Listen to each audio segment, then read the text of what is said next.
Welcome to the very first episode of Yappin in the Morning with Dustin. So, obviously, this is going to be a new thing that I'm going to do. I've been wanting to do it for a while, just split off and do my own thing on this channel. So, that's what I'm going to do. I'm going to have a morning show. I want to upload once a week, just talking about the things that I want to talk about. Obviously, me and Brett are still going to do our weekly podcast. That's not going to change. This is just something new I want to try out. So right now, I really want to talk about what's going on with Myles, Garrett, and Cooper Kupp. Then I want to talk about my favorite bets for the Super Bowl. I want to get into my novelty props that I really like, and then we'll get into the prediction for the Super Bowl. So without further ado, let's just jump straight into it. If you have been living under a rock the past 2 days, Myles Garrett, Browns star defensive end, has requested a trade. He wants out of Cleveland. The GM of the Browns has said that they don't want to move him. So I don't think that Myles Garrett gets moved. I think that the Browns hold on to him, and Myles Garrett probably just doesn't suit up at all next season. And if they pay him, I don't know. I don't think he wants to get paid. He really said he wasn't ever looking to go from Cleveland to Canton, which I don't know how, as a GM of an organization, that you just don't ship him out for a couple of first rounders. If somebody's willing to cough up a bunch of first rounders, you got to ship him. Like, if he doesn't want to play for your organization, I think you got to take that one off the chest and just deal with it. Like, take your first rounders. They're already probably going into a rebuild. It's time to just tear it all down, start from scratch, take the first rounders, and move on from Myles Garrett. So, but my realistic prediction, if he does get moved, I think he goes to the Philadelphia Eagles. Myles Garrett on the Eagles is such a scary thought, but I don't think that Cleveland will trade him within the AFC. I think they'll bounce him all the way to the NFC and probably someone that they play once a year. Not even once a year. The NFC East played the AFC North like once. All right, so let's talk about Cooper Kupp now. So the Rams, all of a sudden, out of nowhere, just decide, hey, we are immediately seeking a trade partner for Cooper Kupp. And, whenever a team goes out to something like that, it's like they were really wanting to get rid of Cooper Kupp because they are willing to eat a majority of his contract. So I'm not sure if they just are rapidly looking for someone to take him off their hands. Do they just not believe in Cooper Kupp? Like, do they think he's washed? I don't know. Or maybe they're going to tear it down, probably ship out Matthew Stafford too. Just go into a full rebuild as well. Like, I think that they're going to, try and build around these young guys that they have, like Kyren Williams and Puka Nacua. I think they try to, and Jared Verse, obviously.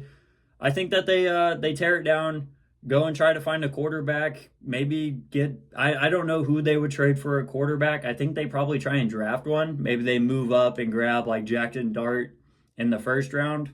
It's a possibility. But Malik Neighbors, wide receiver of the New York Football Giants, tweeted out 9 and 10 with the ram emoji and the eyes.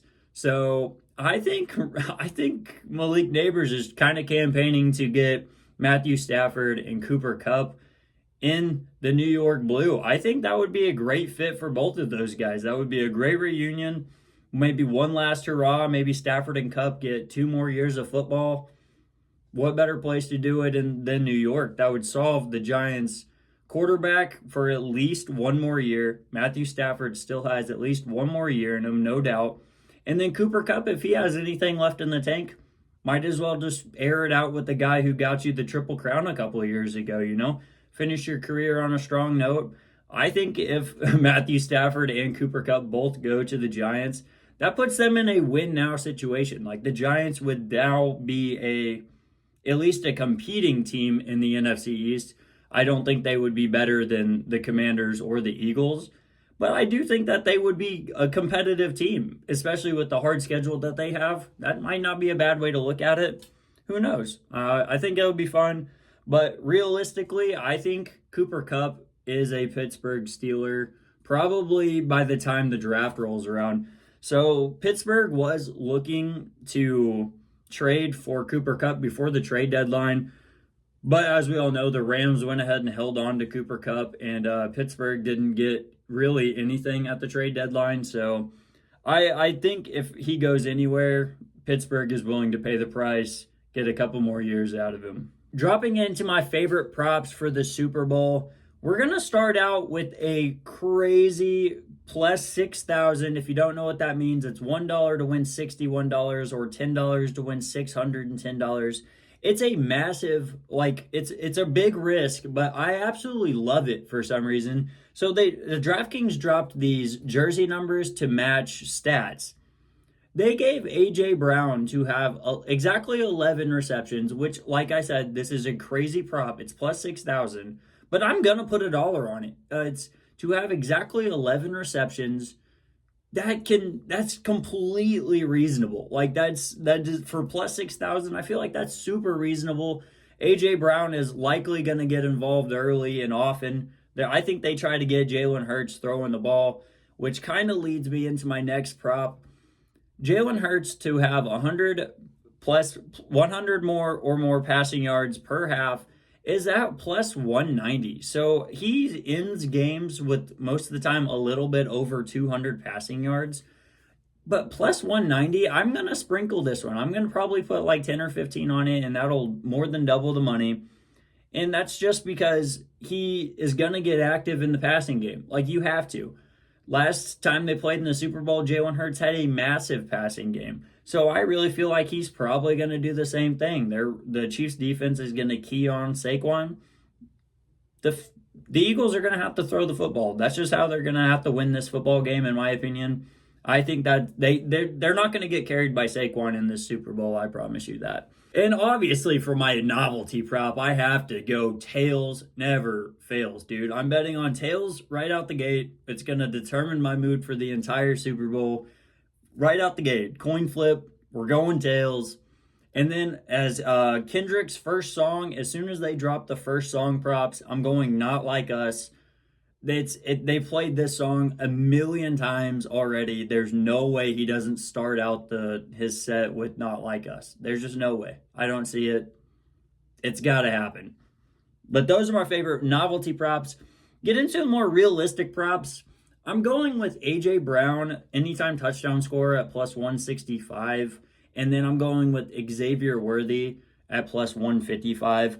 I think that both of these guys are going to get active. Like I said, A.J. Brown's going to get active. He's going to get a lot of touches. Xavier Worthy, he's going to be that gadget guy who gets those little reverse passes. I think he's going to get active and probably get one of those Kadarius Toney, Mecole Hardman type touchdowns in the red zone that the Chiefs are known for.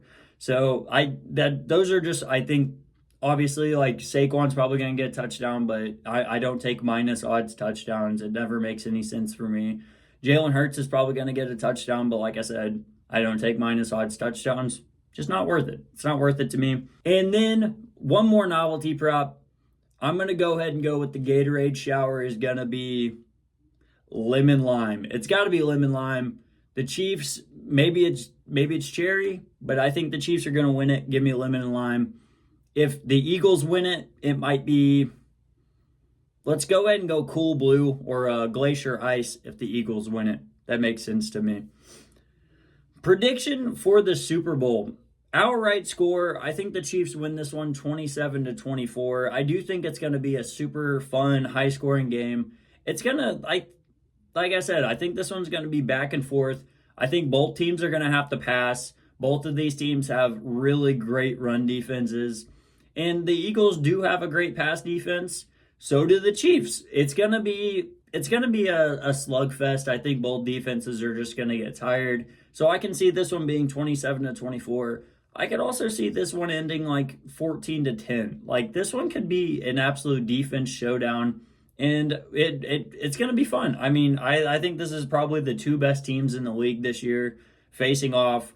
Obviously, it's not the teams that we all wanted to see. I think everybody wanted to see like Bills, Commanders. You can't always get what you want, but we're going to get good football out of this. So if you guys enjoyed this first episode of Yappin in the Morning, Make sure to go ahead and drop me a like. Tell me in the comments that you guys want to, see more yapping in the morning stuff. And yeah, I'll see you guys next week.